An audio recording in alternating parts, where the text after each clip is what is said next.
culturally loud. Absolutely. Most people might be familiar with some of our flavor profiles because they've eaten it, they've seen it in Thai restaurants. However, I want to be very clear that these dishes are ethnically Lao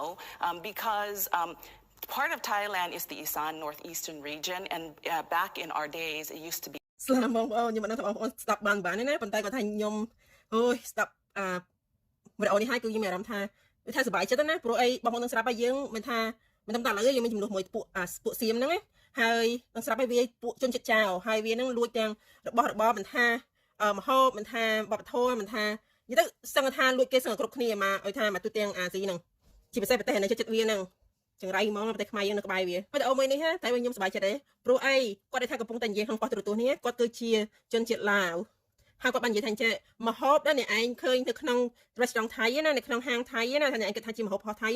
តាមការប៉ັດហ្នឹងជាមហូបរបស់ឡាវ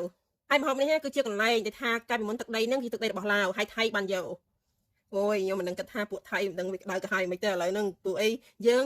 ខាងកម្ពុជាយើងកំពុងតែចង់ទទួលអីថាយកមកវិញនៅវប្បធម៌របស់យើងមហូបរបស់យើងហើយនៅសម្លៀកបំពាក់របស់យើងឥឡូវហ្នឹងឡាវចាប់ផ្ដើមចេញមកហើយបើចាំទេមើលទៅថៃគ្មានអីជារបស់របស់វាទេលួចគេសឹងទាំងអស់ហើយអាងទៅវានឹងមាន big platform អញ្ចឹងវាចេះប្រកាសនៅតាមអន្តរជាតិទៅឥឡូវមានអីយើងក៏មាន platform ដែរហ្នឹងថ្មីនេះខ្ញុំមិនដឹងថាបងប្អូនខ្ញុំអត់ទេឲ្យតែខ្ញុំ search រឿងស្អីគេកន្លែងទស្សនកិច្ចឬថាទេសចរអញ្ចឹងណាប្រទេសថៃគឺដូចថាវាបុកលុយមិនណាគឺវាឡើងមកមុនគេព្រោះប្រទេសវាឥឡូវកំពុងតែអន់ខាងផ្នែកទេសចរហ្នឹងឯងប៉ុន្តែខ្ញុំសប្បាយចិត្តដែលថាឥឡូវហ្នឹងជនជាតិដើមគឺគេទៅដើមយករបស់ដែលជារបស់គេទៅវិញបងប្អូនគិតមិនដែរ